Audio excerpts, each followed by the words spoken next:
je voudrais ici remercier les organisateurs de cette conférence. Sujet intéressant, stimulant. L'Afrique, est-ce que l'Afrique est le continent d'avenir, mythe ou réalité, le cas de l'Afrique de l'Est. Donc je suis maître de conférence à l'université d'Artois et chercheur au laboratoire Lille Economy et Management, donc c'est l'EM ici à Lille. Donc très rapidement, peut-être 15-20 minutes, rapidement, l'entend marginalisé est présenté comme un continent égaré, souffrant de misère, de maladies, de l'insécurité croissante. L'Afrique est pourtant en train de subir ces dernières années une transformation d'une ampleur inédite. Alors donc, d'abord, qu'il s'agisse de sa forte croissance économique, démographique, ou la fin des régimes où on a connu des dictateurs, le continent se mue, renforcé par la démocratie, la réduction des dettes et la demande des matières premières. L'Afrique compte à présent plusieurs économies dont les chiffres de croissance figurent parmi les plus élevés au monde.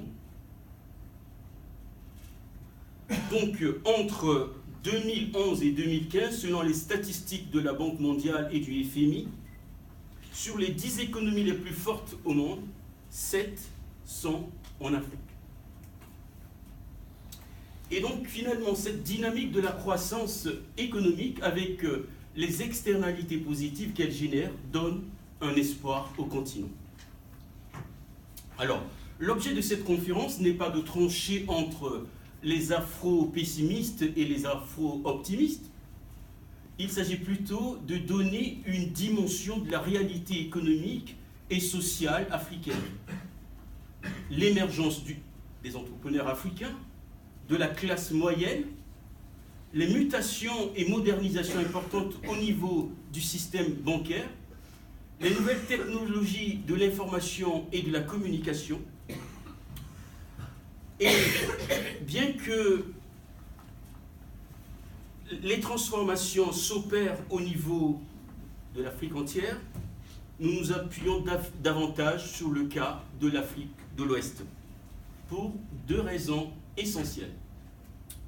La première raison, c'est que l'Afrique de l'Ouest est une région où la démocratie s'enracine de plus en plus.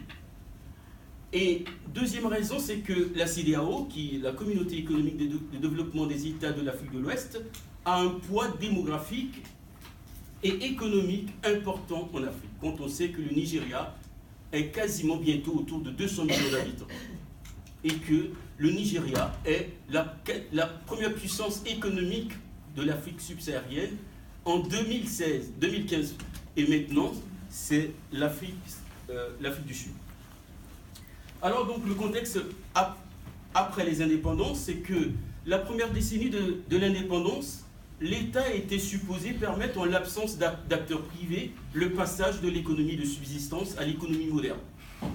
Et donc, l'essentiel de la dynamique économique reposait essentiellement sur les exportations de produits primaires et sur l'aide extérieure.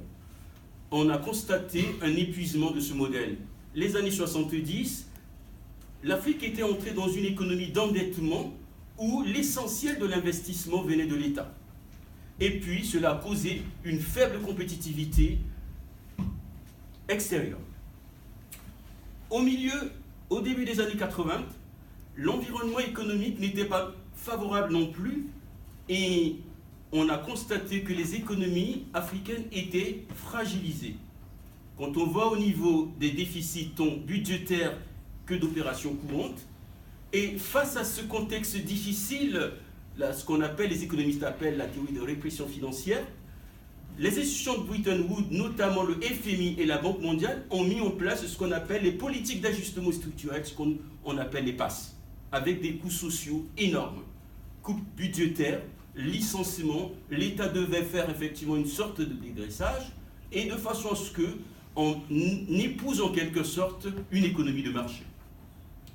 beaucoup ont jugé que ces politiques d'ajustement auraient dû être mieux anticipées et accompagnées. Au début du XXIe siècle,